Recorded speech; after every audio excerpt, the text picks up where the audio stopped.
दोस्तों, जब से G20 की मीटिंग हुई है तब से लेकर अब तक आपको ये तो पता चल गया होगा कि कनेडियन पीएम की भारत के साथ तालमेल ठीक नहीं बैठ रही है।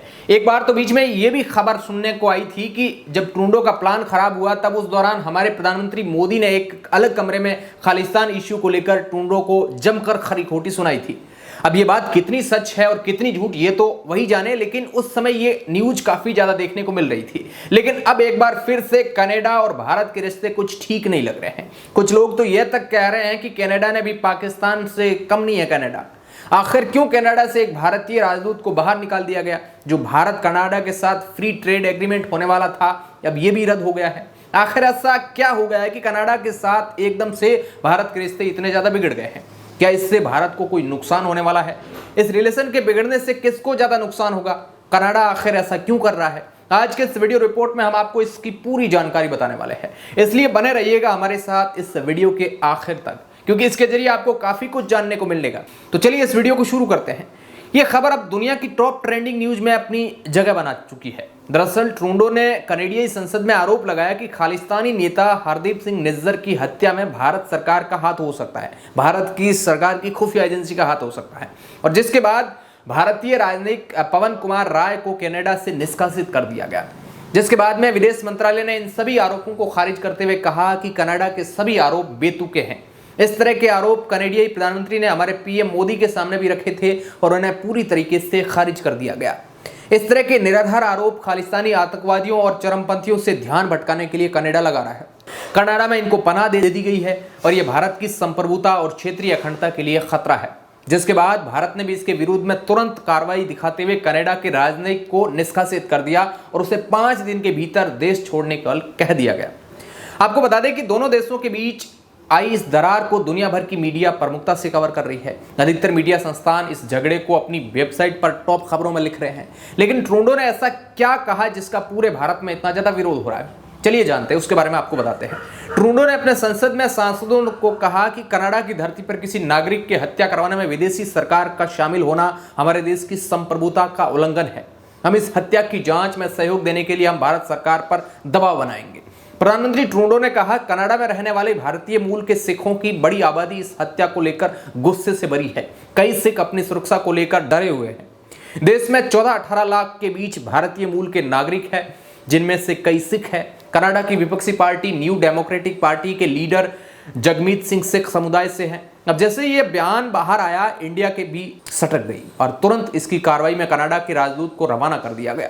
इससे यही अंदाज लगाए जा रहे हैं कि एक तरफ पाकिस्तान और दूसरी तरफ कनाडा भी हमारा दुश्मन हो गया है। जिस प्रकार पाकिस्तान से हमारे यहाँ आतंकी हमले होते हैं, ठीक उसी प्रकार से कनाडा से हो रहा है, क्योंकि कनाडा जो खालिस्तान सपोर्टर्स है उनको पनाह दे रहा है और उसके ऊपर कार्रवाई भी कई सालों से नहीं कर रहा है। कई बार गवर्नमेंट ने उसके ऊपर दबाव भी बनाया, लेकिन किसी भी प्रकार की कार्रवाई नहीं हुई। पाकिस्तान देश और दुनिया के बड़े बड़े आतंकवादियों को अपने वहां पनाह देता है पाकिस्तान, आपको पता होगा। वही कनाडा में भी इससे कुछ कम नहीं कर रहा कनाडा। वहीं आपको बता दें कि कनाडा की यह कार्रवाई इतने दिनों पहले से नहीं थी, ये तब से ज्यादा होने लगी जब भारत के साथ समंदर पार बैठे कनाडा के अंदर घुसकर 10 लाख इनामी आतंकी को मारा गया था।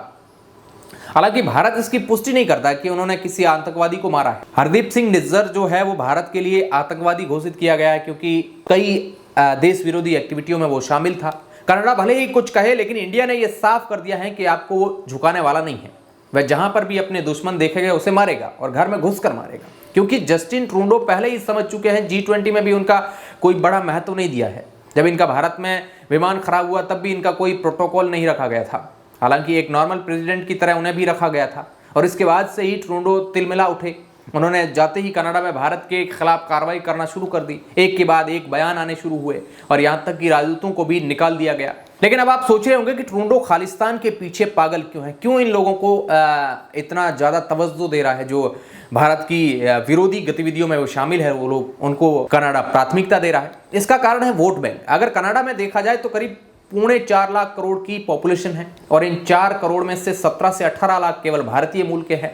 कनाडा में रूल है कि अगर ज्यादातर कोई आदमी वहां पर रह जाता है तो उसे वहां की नागरिकता मिल जाती है, और उसके पीछे का कारण है एक ये भी है कि वहां की पॉपुलेशन कम है।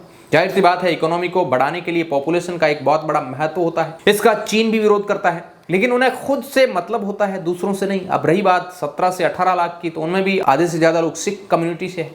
अगर देखा जाए तो 8 से 9 लाख लोग सिख होंगे। अगर इन 8 से 9 लाख में से भी कुछ खालिस्तानी हैं जो खालिस्तान मूवमेंट को चलाना चाहते हैं और वहीं पर इंडिया का विरोध करते हैं, इंडिया की एम्बेसी के आगे जाकर विरोध करना और भारतीय तिरंगे को अपमानित करना, ये काम करते हैं क्योंकि इनकी इतनी मजाल नहीं होती है कि वह इंडिया में आकर इस तरह की कोई घटना को अंजाम दे सके।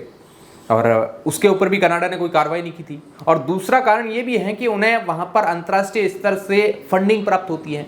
ये वहाँ पर अंतर्राष्ट्रीय स्तर के देश हैं जो इंडिया को कमज़ोर करना चाहते हैं। लेकिन अब इन्हें ये कौन समझाए कि ये वाला इंडिया 1800 दौर वाला इंडिया नहीं है, नया इंडिया है और हाथों हाथ जवाब देना भारत जानता है। और ये अभी कनाडा के साथ किया गया। कनाडा को लग रहा होगा, कनाडा ने हालांकि गलतफहमी पाली थी भारत के बारे में, लेकिन भारत के विदेश मंत्रालय ने ऐसा मुंह तोड़ जवाब दिया कनाडा को।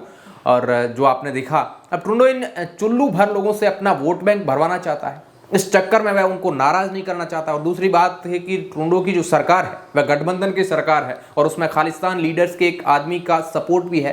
और अगर ट्रूडो इनके खिलाफ कुछ कहना चाहता है तो भी उनकी सरकार को खतरा होगा। इसलिए ट्रूडो अपनी गाड़ी को लेकर कोई भी समझौता नहीं करना चाहता है।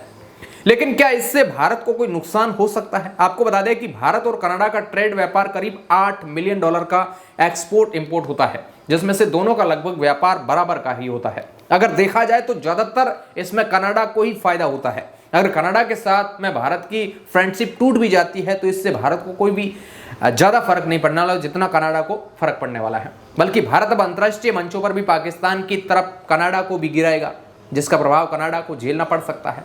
आपको अब एक लेटेस्ट न्यूज बताते हैं कि अभी जब ये माहौल गर्म हुआ तब भारत ने कनाडा के सबसे बड़े अफसर जो इंडिया में, उन्हें कार्यालय में बुलाया और अंदर बुलाकर करीब काफ़ी घंटों की मीटिंग हुई। और जब मीटिंग से जब बाहर आए तब उनसे कुछ रिपोर्टर्स ने सवाल किया और जवाब के दौरान वह इस कदर गाड़ी में दरवाज़ा बंद कर घुसे कि मानो अंदर उन्हें बुलाकर बेइज्जत किया गया हो या फिर उन्हें गुस्सा दिलाया गया हो या उनकी बहुत तगड़ी क्लास अंदर लगाई गई हो। इस प्रकार का उस वीडियो को देखकर लग रहा है। ये वीडियो काफ़ी ज़्यादा वायरल हुआ है।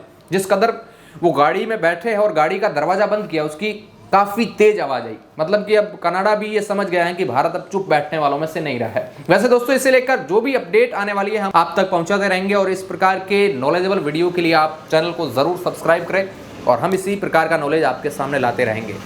और इसके लिए आप हमारे फेसबुक पेज को जरूर लाइक कीजिए क्योंकि फेसबुक पर हम ज्यादा एक्टिव रहते हैं। धन्यवाद।